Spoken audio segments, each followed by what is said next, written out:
Hi, this is Amanda Greenwood with Century 21. Thank you so much for joining our podcast. Today, we're actually going to talk about something very specific. We're going to talk about docks at the Lake of the Ozarks. This is mainly geared towards buyers who are looking to purchase homes on the lakefront, whether or not there is a private dock. If there isn't a private dock, they may want a private dock. I get a lot of questions from buyers about if there's a dock, if there's not a dock, can they put a dock? Why can't they put a dock? It looks like you got plenty of lakefront, all of this fun stuff, and all the other things involved with docks on the Lake of the Ozarks. I do have a list of 7 things. Some of them are pretty related, and so it may seem like there's only 6 or 5, but I've got it written out because I don't want to miss anything. I'll do my best not to backtrack, but if I backtrack, it's because I have missed something and it's super important. You need to make sure you know the information. The most important thing is that you need to make sure you have a real estate agent who understands the importance of the dock on a single family home. If there's not a dock, they understand the importance of what it is you're looking for and what you're wanting if you want a dock, whether it's immediately after you purchase or sometime in the future, because if they don't know that information, they cannot steer is a wrong word, guide you in the right direction to make sure you purchase a property that's going to work for your specific needs, especially when discussing or talking about a dock. So let's get on with it. The most important part that has to do with the dock is the dock envelope. It's basically the property line of the dock, not the dock itself. So when you're looking at an aerial map of the property you are looking to purchase, you're looking at the property lines that are extending toward the water. And those lines don't move, they don't change, they don't turn, they don't bend, they go straight into the water as far as your eye can see, up to 350 feet at most. So if you've got straight lines, they go straight into the water. If you got lines that are angled, they angle at the same angle into the water, 350 feet.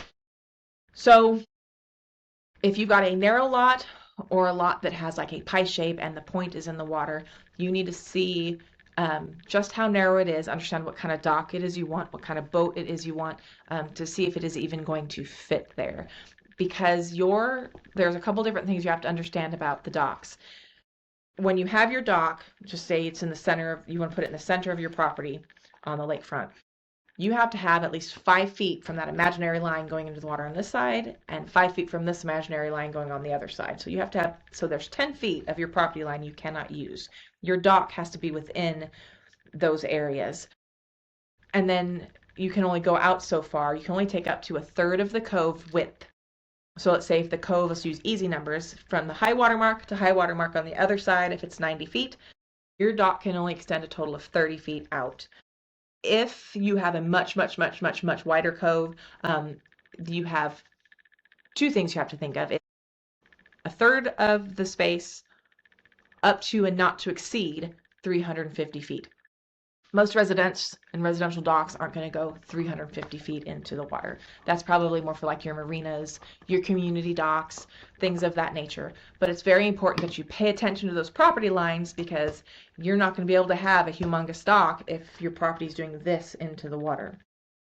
Another important thing that a lot of people don't understand about the Lake of the Ozarks, and though it doesn't necessarily involve the dock envelope, it does involve the dock, because at the Lake of the Ozarks, every year in the off season, late fall into winter, Ameren, who owns the lake and the dam, it's the electric company, they lower the water level to allow the dock owners and residents to fix things like on their seawalls and what have you. So every year they drop it approximately 6 feet. So at full pool in the middle of summer, Wednesday's here by the way, in the middle of summer is full pool. In the winter, they'll drop it 6 feet. So if you have 6 feet under your dock at full pool, you're not gonna have any water under your dock when they've let all the water out. This is what we call dry docking. This can happen even in the parts of the lake that are considered deep if you're in the back of a cove. Not always, but it's kind of usually the case. The way receding water works. So if water depth is important to you, you don't want to be dry docked or partially dry docked, or you don't even want shallow water under your dock. You can get shallow water lifts, by the way, but it depends on your boat as well. You need to make sure you know how much water is under that dock at full pool. So this is not your real estate agent, your buyer's agent's responsibility. This is not your seller agent's responsibility or even the seller's responsibility. They will all get you the information as best they can, but you're relying on other people, and you just need to make sure. So if I were you, I'd bring a tape measure that will go at minimum, the minimum amount you want under your dock. So that, or like a really long measuring stick, just to make sure that that water is going to be as deep as you want it to be. So that's the dock envelope part of the story. Super, super important if you want a dock, if you want to expand a current dock, any of that stuff. The next thing kind of has to do with the dock envelope. It's exceptions to the rules of the dock envelope. So my kids are going to be home pretty soon. They're going to be busting through the door, so I'm going to apologize right now for when it gets loud, okay? It will interrupt, but I will do my best not to have them distract you too awfully much. So there are some exceptions to the rules when it comes to the dock envelope. The first one, I'm going to give an example because it's kind of hard to explain otherwise. So let's say someone owns a piece of property that has 300 feet of lake frontage, and they build their house on part of that. So let's just say there's an imaginary line in the middle at 150 feet. They build on this 150 feet, and they leave the rest of the 150 feet for the deer. So they've built their house. They've gone to Ameren and a dock builder. They've gotten all the permitting. They've put their dock and everything's set and they're great. And then they decide, oh, you know what?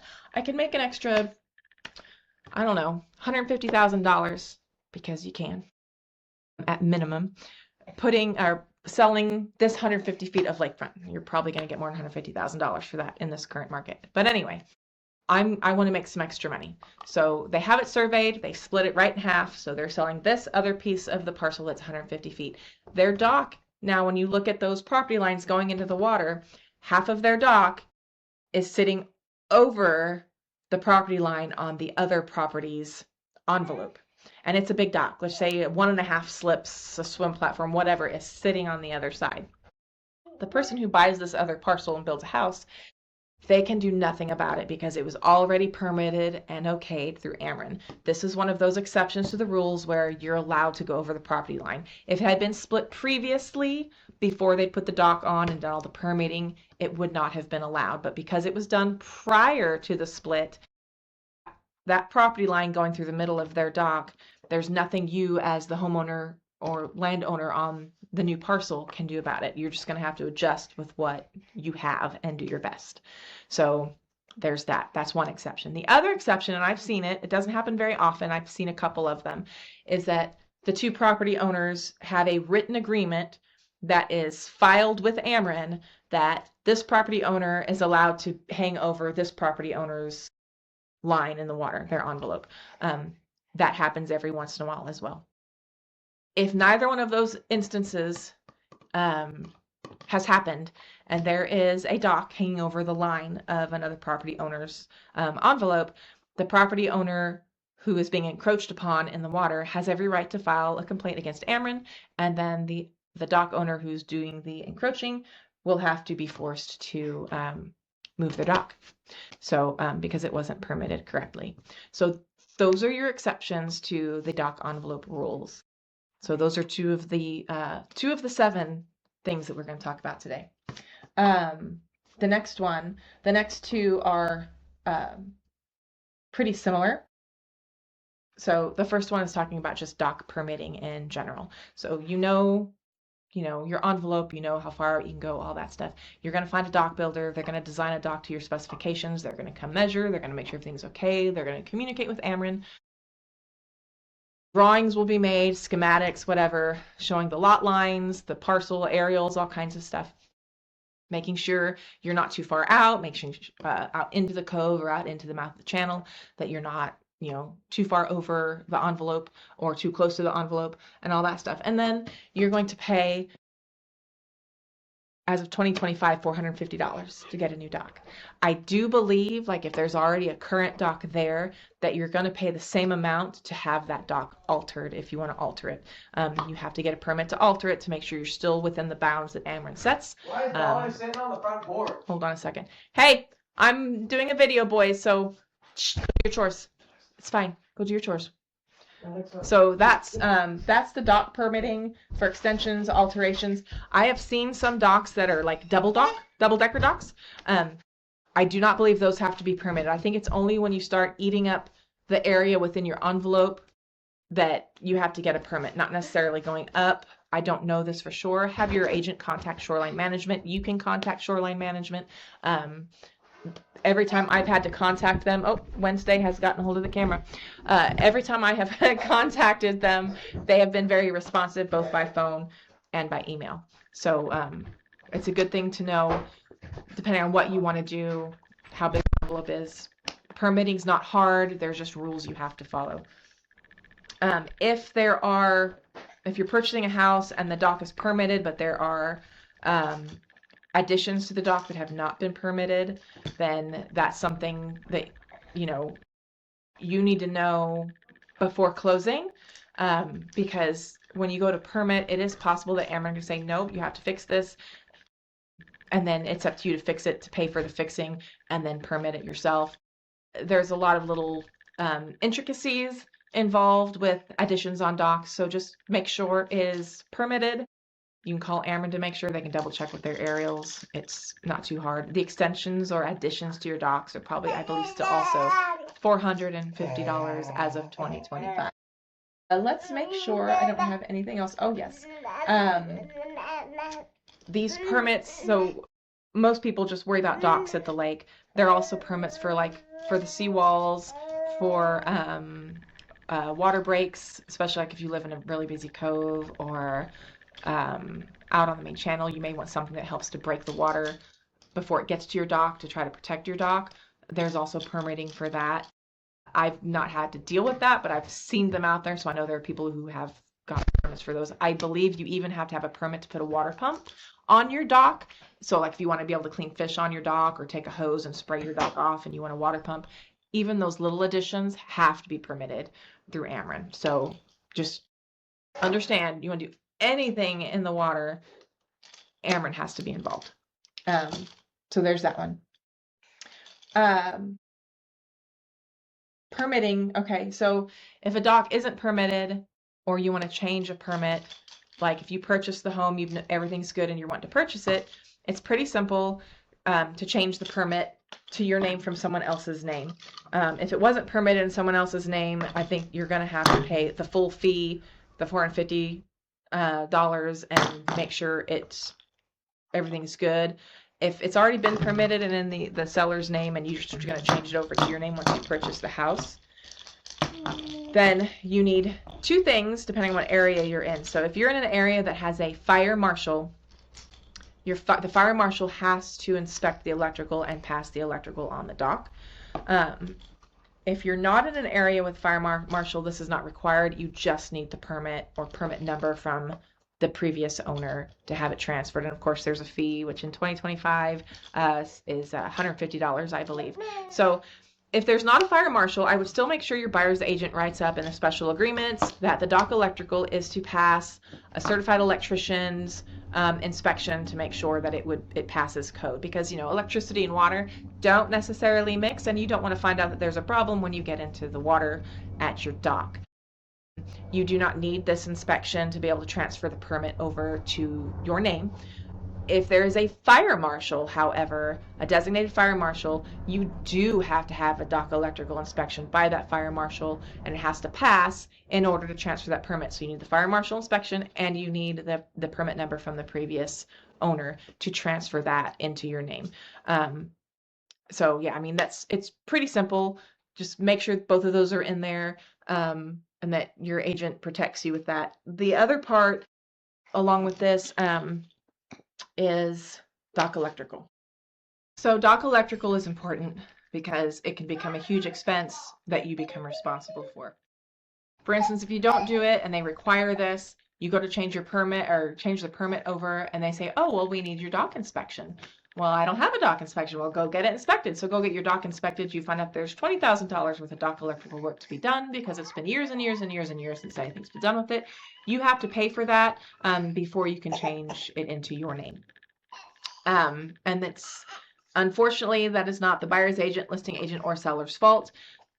Yes, you should have been protected by that, but if you're with someone who has no idea about that, I mean, I hate to say too bad, so sad, because it really sucks, but in the end, it is 100% your responsibility, even if you didn't know about it, which kind of stinks, but that is the case. So make sure you have an agent that knows about it. Make sure that it's done. I will also say, if the seller does not do what they're supposed to do and have it taken care of and passed before closing, I don't care how badly you want to get into this house. If I were you, to avoid any problems, I would extend closing until it passes the inspection, just to ensure that it does pass. Because if it doesn't, if the electrician that the seller used was one who doesn't honor his word, doesn't want to come back unless he charges you, then that's another whole can of worms. So if you can at all, make sure it is passed. You have the inspection, you're good to go. That's all I'm going to say about dock electrical. One of the most important things when buying a private dock at the Lake of the Ozarks is making sure your dock electrical has passed fire marshal inspection. And if there's no fire marshal, pass the inspection of an electrician. And if not, make the sellers be required to fix it. That's all I'm going to say about dock electrical. So, yes. I think I've only got a couple more to talk about. These kind of go hand in hand. It's dock builders and the cost of a dock. When it comes to dock builders, I'm not going to say this one's better than this one or this one's better than this one. There are a lot of things you need to take into consideration with a dock builder. Meet with several. I don't know that there are any that are bad, but what I do want you to understand when you're talking with these dock builders, the best dock builder in the world, if you're buying on the 2-mile marker on the main channel, is not going to be able to build you a dock that will not need maintenance or replacement or fixing once a season, once every other season. I would be shocked. They might be able to. It might be every 5 years. I don't know. But at some point, you're going to have them back out there to fix it. And it should not be a warranty thing. It should be, I understand I am purchasing in an area with very rough water during certain parts of the year, especially shootout day or 4th of July, Memorial Day, certain weekends in the summer. Your water is going to get really rough. So you need to ensure, oh, hold on. Oh, Miss Wednesday bumped her little head. Wednesday, you want to say hello? Say hello. When's the best day to buy a house? It's Wednesday. Yeah. So please don't blame your dock builder. So what a dock builder is good for is to tell you what the best products are depending on which area you're living in, whether it's the main channel in a cove, or even the main channel way out in mile marker BFE, mile marker 50. You probably aren't going to have to worry about rough water in that area, just to say, just to let you know. But they'll tell you, because I mean, you've got all different kinds of products. None of them are going to make it last forever in certain parts of the lake. You, as the buyer, are hopefully responsible enough to understand that and are going to try to get some dock work done for free, thinking that it should have lasted forever or even 10 years, because that's not going to happen on the main channel. I don't care what you do. So that's it with the dock builders. Just take responsibility for where you choose to live. A good real estate agent is going to tell you, hey, this is really, really, really rough water here. So expect repairs. That includes for your lifts. You need to be checking your lifts. You need to be checking your dock. Say, Wednesday, let us finish. We're almost done. Yeah. So then we're going to talk about the cost of docks. You are not going to be able to Google, what's the cost of a dock at the Lake of the Ozarks? Because it could be anything. I don't know what the minimum cost could be. Go talk to your dock builder. Say, hey, do you have a minimum? Like, what kind of dock is, can I get for the lowest price ever? They might be able to tell you. Your cost is going to depend on size, how many extras you put on it, what you make it of. For instance, your the dock floor. Is it concrete? Is it Trex? Is it wood? Are you going to want that wood to be stained or painted to keep it from rotting, which I would highly suggest. So, are you going to have 2 slips, 3 slips, and a jet ski slip? Are you going to have stairs and a slide? Are you going to have an extra swim dock or sun dock? Are you going to put a little kitchen in there or a storage area? So, are you going to make it a double-decker dock? Wednesday's getting cranky and she's not going to let me finish this, I don't think. There's no one answer or one price. I'm going to say and I could be wrong on this, I'm going to say you're probably not going to get away with having a dock for less than $50,000. But call a dock builder. You might get one for 20 or 30. I don't know what their simplest, cheapest dock would cost. I mean, you've got to take into consideration, like, are you having to get one of those long stiff arms because you're in a rough area to try to stabilize your dock? Or are you just getting those little, I won't call them little, those big, huge metal ropes to hook your dock to the land? There's all kinds of things to consider with the price of docks. I wouldn't be surprised, depending on how big your dock is and all the extras you want, you could probably rack up a $350,000 bill like that. So I'm sorry I couldn't be more helpful to you. Your best bet in figuring out the price of a dock, what it's going to cost you, is to go to multiple dock builders. Tell them what you want. Please either know already what your envelope will allow. If you don't, let them go out and look at the envelope and then sit down and discuss the design, what you want it made of, and then you'll know what dock is going to cost you. There's really no way to know. The fancier it is, the more expensive it's going to be, is all I got to say, which is the case with most things. So, are you ready? Is she ready? She's going to tell you. So, this is quite a bit of information about docks in the Lake of the Ozarks. I think I covered everything. If you have any questions, feel free to ask me. Make sure you have good representation as a buyer when it comes to purchasing a lakefront property, especially if you want to have a dock. If there's not currently a dock and you think you would ever want to have a dock at some point, make sure your agent knows that at some point you'd like to have a dock and what kind of dock you're thinking, what kind of boat you want to put in it, because they can probably tell you based on the lot lines and the dock envelope if what you're wanting is realistic or available to you to have done. So protect yourself, get a good buyer's agent. They're going to be your biggest help at the Lake of the Ozarks. And then Wednesday, whether it's me or another agent here at the lake, all I have to say is don't settle for average. Thanks, and we'll see you next time. Bye.